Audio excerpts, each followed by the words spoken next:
नमस्कार दोस्तों, स्वागत है आपका हमारे इस एसएस सफलता के यूट्यूब मंच पर।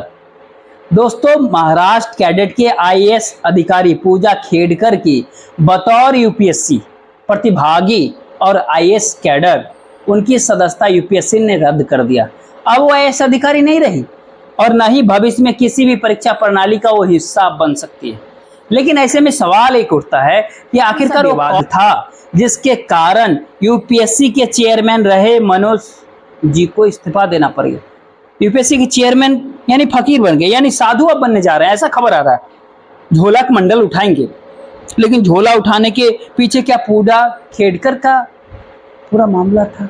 क्या यूपीएससी का इस रहस्य पर्दा उठा पाएगी कि पूजा खेड़कर प्रकरण की वजह से मनोज सोनी को इस्तीफा देना पड़ा, या सच में वह फकीर बनने ही चले थे? दरअसल कई सारे सवाल इस दौर में खड़े हो गए और सवाल यूपीएससी की परीक्षा प्रणाली शुचिता को लेकर के उठ रहे हैं कि आखिरकार पूजा खेड़कर के मामले में पूजा खेड़कर को लेकर के अनियमितता की कई सारी बातें सामने आई, जो सार्वजनिक रूप से हर जगह है, पब्लिक डोमेन में है वो बातें। पूजा खेड़कर के बदले में ये भी कहा जाता है किसी और ने परीक्षा दिया, पूजा खेड़कर जो है वो आईएएस की नौकरी फ्रॉड तरीके से हासिल किया था। तमाम सारी बातें इस दौर में कही जा रही। लेकिन पूजा खेड़कर इंटरव्यू देने पहुंची थी तो किसके बोर्ड में पहुंची थी? साहब, यूपीएससी के भीतर 9 मेंबर होते हैं यूपीएससी बोर्ड के भीतर, और 9 मेंबर जब यूपीएससी बोर्ड के मेंबर होते हैं अध्यक्ष समेत, तो अध्यक्ष जो यूपीएससी के होते हैं बाकी सदस्यों की तरह उनका भी एक बोर्ड होता है साहब। 5 लोगों की उनकी बोर्ड इंटरव्यू लेती है आमतौर पर किसी भी कैंडिडेट की।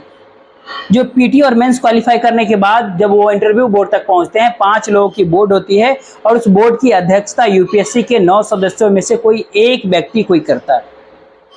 26 अप्रैल 2023 को पूजा खेड़कर का इंटरव्यू होता है और 26 अप्रैल 2023 को जब पूजा खेड़कर का जब इंटरव्यू होता है तो वो इंटरव्यू मनोज सोनी जो यूपीएससी के अध्यक्ष यानी यूपीएससी के चेयरमैन थे, उनकी अध्यक्षता वाली बोर्ड में उन्होंने इंटरव्यू दिया था।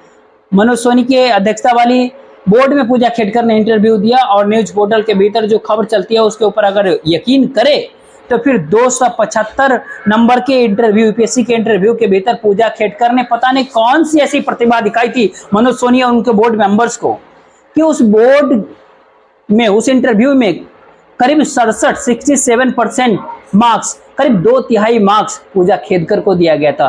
275 में 184 नंबर पूजा खेड़कर को दिया गया साहब। अब पूजा खेड़कर को 184 नंबर लाइक क्या यूपीएससी बोर्ड ने मान लिया था उस दौर में? ये एक सवाल अलग से उठता है। अगला सवाल ये होता है कि क्या पूजा खेड़कर को जो मार्क्स मिले इंटरव्यू में, क्या वो मार्क्स मनोज सोनी के बोर्ड ने जो उनको मार्क्स दिए, क्या पूरी प्रक्रिया के ऊपर सवाल नहीं उठना चाहिए?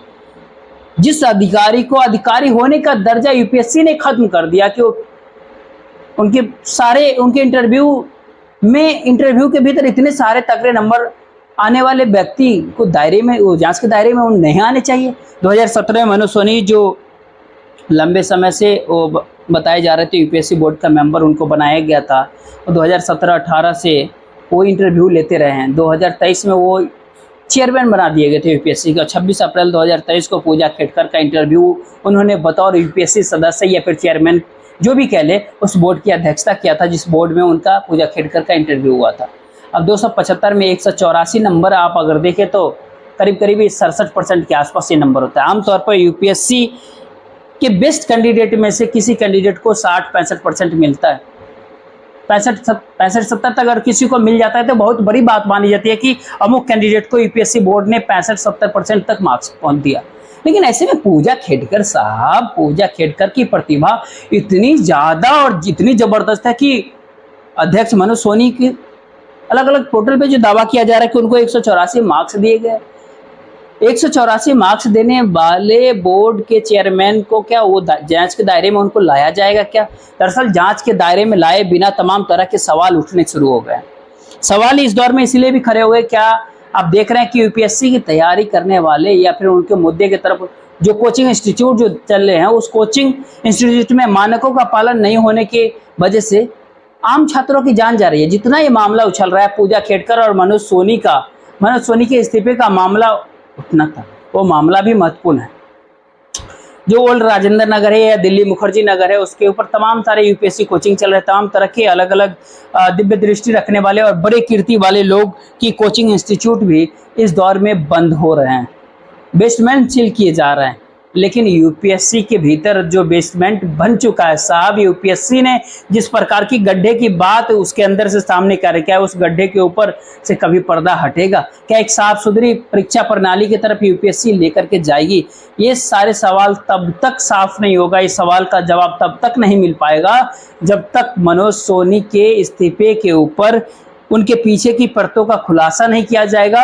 और इंटरव्यू बोर्ड के भीतर मनोज सोनी के अलावा जो 4 अन्य सदस्य और बैठते हैं, वो 4 लोग कहीं रिटायर्ड आईएएस हो सकते हैं, कहीं किसी कॉलेज के प्रोफेसर हो सकते हैं, कहीं कोई रिटायर्ड मिलिट्री या फिर पैरामिलिट्री के रिटायर्ड कोई उच्च दर्जे के आला दर्जे के अधिकारी भी हो सकते हैं, कोई भी उसमें हो सकता है।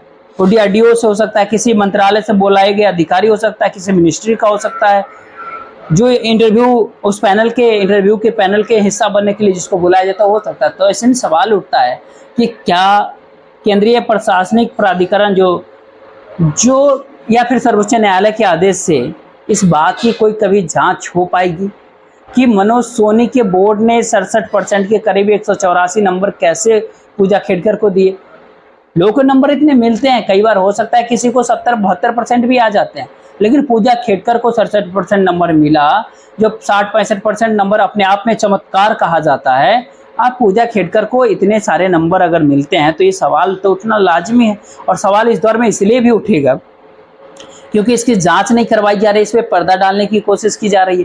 केवल पूजा खेड़कर को सेवा से बर्खास्त करके इस मामले की निपटाने की कोशिश जो की जा रही है, कौन जानता है कि पूजा खेड़कर आपके सामने पूजा, ऐसे कई लोग ऐसे हो जो ऐसे इस तरह से सेवा में आए हो, इसी तरह से सेवा लगातार दे रहे हो, किसी तरह से वो मसूरी जा रहे हो, लवासना में ट्रेनिंग कर रहे हो, किसी तरह से हैदराबाद के पुलिस एकेडमी में जा रहे हो, या नागपुर में या फिर फरीदाबाद की IRS की ट्रेनिंग इंस्टीट्यूट में जा रहे हो।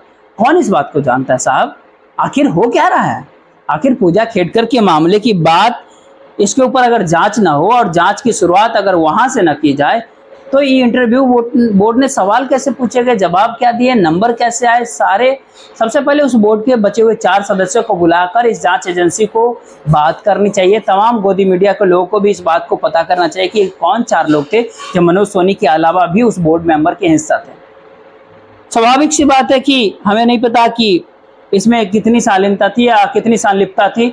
अब पूरे मामले में अगर थोड़ी सी भी पूजा खेड़कर मामले में अनैतिक रूप से सक्सेस दिलाने में अगर अध्यक्ष की मनोज सोनी की अगर थोड़ी सी भी संलिप्तता रही होगी तो ये 4 में से कोई ना कोई तो बताएगा, थोड़ा से थोड़ा बताएगा। पूजा खेड़कर का मामला नहीं, इस भारत देश में देश की सर्वोच्च संस्था जो यूपीएससी, जो इस भारत देश के ऑल इंडिया सर्विसेज और सेंट्रल सर्विसेज के लिए बड़े बड़े अधिकारियों का, भारत देश का बड़े बड़े बाबुओं का चयन करती है, IAS, IPS, IRS तमाम तरह के अधिकारियों का चयन करते हैं, IFS अधिकारियों का चयन करते हैं, उसमें अगर पारदर्शिता नहीं होगी तो फिर इस भारत देश के सिस्टम कैसे चलेगा? ये सारे सवाल जब तक सॉल्व नहीं हो पाता है, मनोज सोनी के इस्तीफे या फिर पूजा खेड़कर के यूपीएससी की बर्खास्ती के ऊपर कोई भी फर्क इससे नहीं पड़ने वाला। यूपीएससी अपनी तरफ से पर्दा डालती रहेगी, स्वाभाविक सी बात।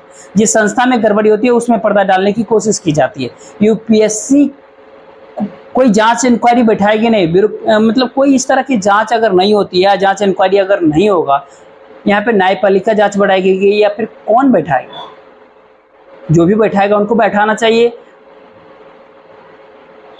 अब ऐसे में रास्ता इसका क्या निकलता है, नहीं निकलता है, कितना पर्दा डाला जाता है, कितना साफ होगा, लेकिन परीक्षा प्रणाली के ऊपर से लोगों को जो एक कहते हैं विश्वास उठते जा रहा है, ये कैसे खत्म होगा, कैसे फिर से विश्वास उस पर लौटेगा? और इसके पीछे का सबसे बड़ा सवाल जो होता है कि क्या पूजा खेड़कर की बर्खास्तगी और मनोज सोनी के इस्तीफे में कोई संबंध है, कोई लिंक है, कोई संलिप्तता है? और उस संलिप्तता के ऊपर दूध का दूध और पानी का पानी, क्या सच में कोई संलिप्तता है या फिर सच में पूजा खेड़कर ने इंटरव्यू के दौरान अच्छा प्रदर्शन किया था? इन सारे सवालों का जवाब मिले बगैर संकट के बादल जो है, संशय के बादल गहराते जाएंगे यूपीएससी के ऊपर। देखते रहिए आखिर इस ठहरे हुए पानी के भीतर कंकन कौन मारता है, कौन सी संस्था, सर्वोच्च न्यायालय, कैट, जेपीसी या कौन इसके ऊपर जांच करवाने की कोशिश करता है? देखते रहिए।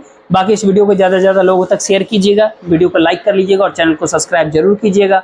बाकी मिलते हैं एक नए वीडियो के